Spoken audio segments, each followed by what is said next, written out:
Ayaw talaga ng mga Pilipino. Sabi ko sa inyo, ito, bibigyan ko kayo ng isang balita. Ano ba ang masasabi ng mga Pilipino ngayon na si General Torre na ang PNP chief? Matapos inanunsyo ng Malacanang ang susunod na PNP chief sa katauhan ni Major General Nicolas Torre III, nanawagan si outgoing PNP Chief General Romel Marbil sa mga tauhan nito na suportahan ang liderato ng bago nilang pinuno. Si Paul Montibon magbabalita. Nananawagan si outgoing PNP Chief General Romel Francisco Marbil sa mga tauhan nito na suportahan si incoming PNP. Ayan, nananawagan siya na suportahan si Torre. Bakit ka mananawagan na susuportahan mo si Torre kung matinong tao yan? Di ba? Hindi matinong tao to. Even sa hanay ng mga kapulisan, ikaw, alam mo, na walang tino ito, si General Torre. Bakit ko nasabi? Ayan hinihikayat mo pa sila na suportahan si Torre. Hindi pa ba automatic yan sa, sa chain of command na kung sino yung hepe, sisuportahan natin? Diba? The fact that you are asking yung mga colleagues nyo to respect the decision and to support General Torre, it means alam mo na ayaw ng mga kapulisan sa kanya. Bakit ayaw ng kapulisan sa kanya? Bakit? Yun ang tanong. Hindi ba? Hindi ba kayo nagtataka bakit nung eleksyon ang sinuportahan ng mga pulis si Duterte? So alam ni Marbil that within the ranks, hindi masaya yung mga pulis na ito si General Torre ang magiging bagong boss nila. Napakahirap naman kasi talaga na ang magiging boss mo, putya ina, Satanas.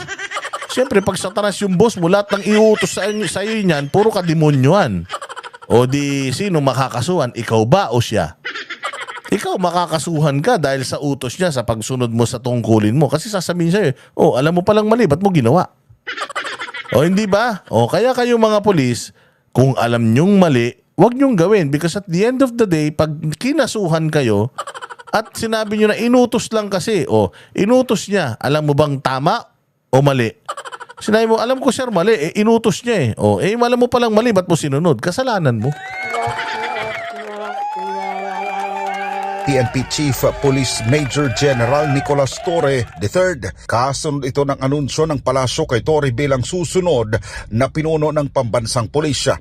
Ipinakikiusap ni Marbil sa buong hanay ng PNP na ibigay ang kanilang buong suporta sa bagong liderato nito. Naniniwala si Marbil sa kakayahan ni Torre na pamunuan ang PNP na may prinsipyo at malinaw na direksyon. Ngunit nananatiling kontrobersyal ang prinsipyo at malinaw na direksyon? Paano magkakaroon ng prinsipyo itong hayop na ito at malinaw na direksyon, lalong-lalo na kung tinuturuan mo na nga siya ng tama, hindi pa rin niya makuha. Hindi ba? Yung mali pa rin ang ginagawa niya. Sinasabi mo na sa kanya yung batas, binabali niya yung batas. So anong klaseng magiging PNP chief ito kung yung mga magagaling na abogado, nirerespeto sa Pilipinas, binaboy niya, paano ka pa? Paano pa ikaw? Paano pa kayo? Hindi ba? So kung kaya niyang gawin sa mga Duterte, mas lalong kayang-kaya niya sa inyo. So ngayon, magigiba tong magaling na PNP chief? Abusado, pwede. Kasi naging abusado na yan na general bakit mo nasabi, Boss Dada, abusado? Ikaw naman, hindi mo nakita yung mga pinagpapakita kong mga picture at saka mga impormasyon kanina? Lahat yan, kuwang-kuha ng mga lente ng camera natin. 16 days tayo na nandiyan dyan sa Davao nung binabalahura niya ang Kingdom Compound. Ni Torre matapos ang kanyang mapangahas at umano'y iligal na hakbang laban sa Kingdom of Jesus Christ, kung saan libo-libong pulis ang kumubkom sa compound sa Davao City upang hanapin si Pastor Apollo C. Kibuloy.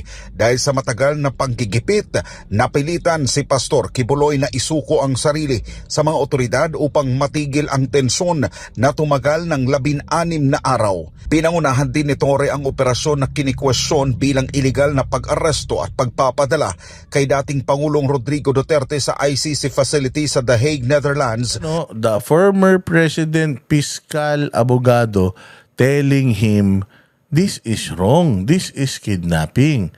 I should be accorded with due process. You need to send me to a competent judicial authority, which is a trial court, to exhaust all my legal remedies. Anong ginawa ng gagon to? O sa pilitan na isinakay sa eroplano. Hindi ba? So, kung kaya niyang gawin sa presidente, dating presidente, mahal ng Pilipino, kayang-kaya din niyang gawin sa'yo. Sino ka ba ngayon? O kaya ngayon, magiging mas lalo tayong vigilant. Kasi kung noon na limited pa yung kanyang kapangyarihan, nagagamit na siya, mas lalo na ngayon kung lahat na ng kapangyarihan, lahat ng pulis, nasa arsenal niya, mas delikado siya ngayon. Kung delikado siya noon as RD, Regional Director ng Region 11, at naging delikado siyang CIDG Chief, lalo na ngayon kung hawak mo lahat ng mga ahensya na yan, ikaw ang pinuno ng sandatang lakas ng PNP. Mas delikado kapag yung buong kapangyarihan ibinigay mo doon sa taong lango, doon sa taong nalulong sa kapangyarihan at nagmamalabis sa kanyang kapangyarihan at uniforme. Yun ang pinaka nakakatakot sa lahat. Kaugnay sa kasong crime against humanity dahil sa kanyang kampanya kontra droga. Nang pinulsuhan naman ng SMNI ang taong bayan kaugnay sa paghirang kay Torre bilang PNP chief, marami ang dismayado at pawang di mga sang-ayon rito. Anila posibleng lumala ang krimen at pangaabot. Dadami ang violation ng human rights, walang inaasahan, panigurado, siya ang batas, always, kahit walang warrant o pares, uhulihin ka. Abuso sa kapangyarihan, napakatapang daw itong taong to. Daghang dakpon na nga walay warrant. Asahan natin na marami pang gigipitin yan. Yan kasi yung reputasyon eh. Okay yan si Torre. Habulin niya mga naninira sa kanya, sasampulan niya ang batas at niya batas ay batas, no one is above the law. Yan hahabulin daw niya yung mga naninira sa kanya. So personal. O ano pa? Palubog na talaga ang bansa natin. O yan ang mga sinasabi ng netizen. Ano pa? Buso ng mga pulis dahil na rin sa naunang pahayag ni Torre na maaaring arestuhin ang isang tao kahit walang warrant na dala ang mga otoridad. Habang may nagkomento rin, kaugnay sa pagiging kawawa ng ibang senior officials na kwalipikado rin bilang susunod na PNP chief. Dito wala tayong problema dito. This is how politics works. Pag hindi nyo vibes ang presidente, wag na kayong umasa. O kasi even President Duterte, pinrioritize niya si General Bato de la Rosa. After ni General Bato de la Rosa, dun lang siya sumunod sa second in line.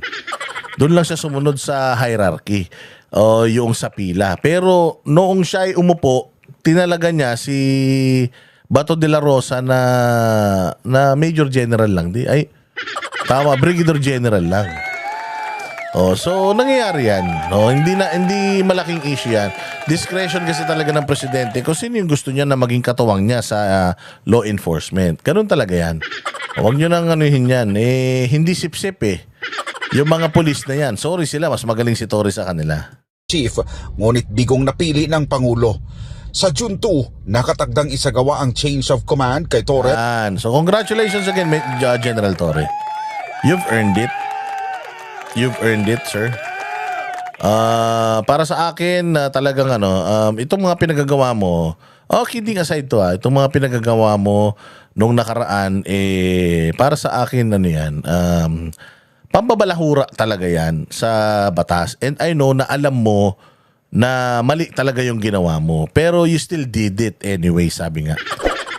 Because mayroon kang pangarap sa buhay at mayroon kang gusto talaga na ma-achieve, which is yung PNP chief. So you've earned it, you deserve it, i-enjoy mo ang galit ng taong bayan. At pag alis mo na bilang PNP chief, i-enjoy mo din yung dami ng kasong kakaharapin mo dahil dyan sa mga paglabag mo sa batas. Kapalit